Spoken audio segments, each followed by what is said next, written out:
Olá, companheiros que nos acompanham, muito bom dia, boa tarde, boa noite, porque eu não sei que horas esse vídeo será visto, mas é importante que a gente se mantenha sob a proteção de Deus, sob os auspícios dos amigos espirituais que nos aconselham, nos amparam, nos toleram, por que não dizer, toleram a nossa indisciplina, a nossa ainda intolerância, todos os nossos defeitos que a nosso malgrado ainda carregamos.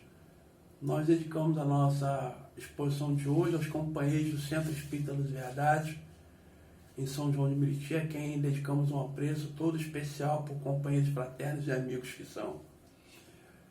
Nós vamos falar hoje sobre a parábola da rede, que está transcrita no Evangelho, no capítulo 13, versículo 47 a 50, né? E lá Mateus nos diz o seguinte: igualmente, o reino dos céus é semelhante a uma rede lançada ao mar, e que apanhou toda espécie de peixes. E quando cheia, puxaram-na para a praia, e sentando-se, puseram os bons em cestos, os ruins, porém, lançaram fora. Assim será no fim do mundo. Sairão os anjos e separarão os maus dentre os justos, e lançá-los-ão na fornalha do fogo.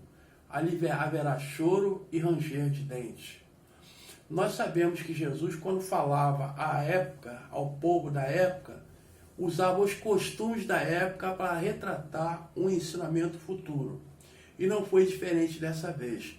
Jesus retrata uma cena de pescadores que lançam suas redes ao mar para recolher os peixes que lhe apraziam, né? Ou que serviriam para comercialização ou mesmo para fins comestíveis deles próprios. Mas quando eles recolhem as redes, eles pegam os peixes bons, né? Pegam os peixes bons, aproveitam, e os outros eles lançam fora. E como Jesus não falava, não perdia a oportunidade de nos ensinar, sabemos que ele não estava se referindo a uma simples e bucólica cena de pescadores, mas eles utilizavam desse cenário para retratar um ensino superior. É esse que nós vamos tentar apreender da parábola para a nossa própria instrução. Essa rede que Jesus lança, né? Jesus lança todo ao mar, ou seja, lança todos à vida, né? Todos são lançados à vida, como os peixes são lançados ao mar. E tem a oportunidade de se reproduzir, de trabalhar em seu próprio benefício, assim como nós fazemos, né? E por ocasião da rede, Jesus, de vez em quando, Deus lança a sua rede, né? Que nós colocamos assim, só para fins didáticos de melhor entendimento, como o período do desencarne, né? Vem aquela rede e recolhe aqueles peixes que já estão em condições de serem submetidos à seleção, né? E vai haver a separação. Aqueles que aproveitaram bem e aqueles que não aproveitaram condignamente ou satisfatoriamente essa estada no mundo físico, né? Nós sabemos que o desencarne ele vai afetar, vai recolher tanto o rico quanto o pobre, sem distinção. O desencarne chega para todos. E quando chegamos na praia, que nós colocamos aqui como mundo espiritual, onde vai haver a separação, e o mais interessante é que essa separação, na parábola coloca como anjos, né? E a gente, na doutrina espírita, nós sabemos que anjos, essa palavra anjo, simbolizam os amigos espirituais, aqueles amigos que já estão numa hierarquia bem superior à nossa, em questão de progresso espiritual. Não os anjos como se entendem, seres alados que foram criados já perfeitos. Não. Anjos são espíritos que se fizeram anjos, né? Que pelo seu esforço, pelo seu progresso espiritual, chegaram até a angelitude.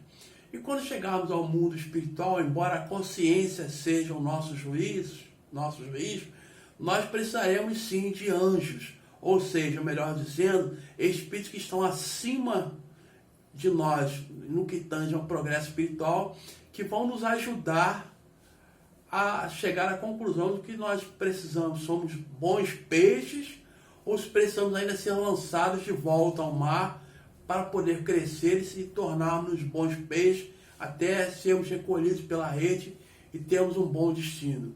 Então essa separação, como a própria parábola nos diz, quando chega à praia é feita uma seleção, né? E essa praia nós simbolizamos que seja o plano espiritual, ou seja, nós vivemos, somos recolhidos pela rede, e quando chegamos no plano espiritual, sofremos então o processo de seleção, né? Para saber se estamos em condição de galgarmos melhores lugares, ou se retornaremos ao lugar onde haverá pranto e ranger de dentes, que a parábola coloca para nós como uma fornalha. E muitas pessoas dizem, né, afirmam e reafirmam que falam do fim do mundo, né, que nós estamos ao fim do mundo.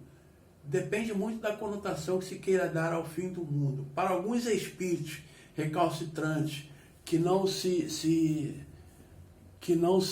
adaptaram a uma nova forma de proceder, a uma nova forma de agir e de pensar, sobretudo de agir, esse mundo terá realmente o fim, né? Já não reencarnarão mais no planeta Terra, onde será um planeta de prova e expiação. Mas precisamos ainda avançar um pouco no nosso raciocínio. Se nós estamos no mundo, somos recolhidos pela rede, né? Somos colocados na praia para poder sermos selecionados. A praia é o mundo espiritual. Se chegarmos no plano espiritual, formos selecionados, qual critério, qual parâmetro que é usado para que se faça essa seleção?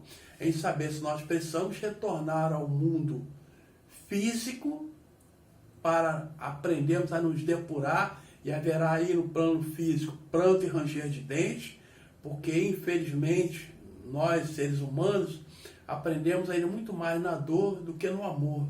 Então às vezes precisamos ser sacudidos, ser sacolejados, precisamos ainda passar pela dor para podermos reagir de alguma forma. Então qual é o parâmetro para que seja feita essa seleção, né? E Jesus deu várias vezes dica desse parâmetro. Dica não, ele falou claramente do parâmetro que é usado, né? Que nós vamos chegar ao reino dos céus quando fizermos a vontade do Pai que está nos céus. E a vontade do Pai que está nos céus é que nos amemos uns aos outros, como Jesus falou, que os ameis uns aos outros, tanto quanto eu vos amo. Então o amor é a senha para nós chegarmos ao reino dos céus, ao sermos selecionados, né, para habitar o reino dos céus. Logicamente, a doutrina espírita nos diz que não haverá condenação eterna, mas que quando nós estivermos na rede, fomos recolhidos para a nossa seleção espiritual, vamos ser recolhidos, vamos ser julgados de acordo com o nosso conhecimento, com o conhecimento e o avanço que tivermos da lei de Deus, da lei de amor. E para nós espíritas, essa responsabilidade ainda é bem maior, porque nós conhecemos um pouco mais e precisamos também dar um pouco mais. Mas que isso não sirva para nós como fator de remorso, mas um fator de saber que o nosso compromisso é muito grande, porque a quem muito for dado, muito será recebido, muito será pedido. Mas sabemos também que podemos contar com a misericórdia infinita de Deus, que sabe que a natureza não dá saltos, que nós somos espíritos em processo de evolução. Estamos evoluindo no amor, graças a Deus, porque em outras épocas já evoluímos muito mais pela dor. Fomos escolhidos pelo sofrimento, pela angústia, pela tristeza, e fomos obrigados para aplacar esses sentimentos que nos traziam muito pesar, fomos obrigados a buscar locais onde nos fosse dado o refrigério. E por isso muitos nos tornamos espíritas ou aderimos a qualquer outro tipo de religião, buscando o refrigério, um tipo de acalanto para o nosso sofrimento. Hoje já conseguimos estar vinculados ao nosso grupo religioso pelo amor que temos ao Cristo, pela devoção que temos a esse Espírito de primeira linha, a quem é o nosso mestre, o nosso modelo, a quem nós servimos por amor, não mais pela dor que ontem nos fizeram sofrer acerbamente, mas hoje pelo amor inesgotável que temos pelo nosso Mestre Jesus. E quando hoje nos dizemos cristãos, não dizemos por status, por vaidade, mas somos cristãos porque precisamos verdadeiramente, seguimos verdadeiramente, estamos devotados verdadeiramente ao Cristo, de todo o nosso coração, de toda a nossa alma. E é isso que nós precisamos avançar, já que nos dedicamos tanto ao nosso Mestre Jesus, como companheiro, como nosso mestre, como nosso guia, como nosso modelo, sigamos o seu conselho. Quando ele pergunta: Pedro, tu me amas? E Pedro diz que sim. E ele pergunta reiteradas vezes. E o conselho final que ele dá: apacenta as minhas ovelhas. Então, se nós somos cristãos verdadeiros, que procuramos servir o Cristo, que apacentemos-nos todos, aqueles companheiros de humanidade, para que possamos nos tornar um só rebanho para um só pastor. Muito obrigado a todos e muita paz.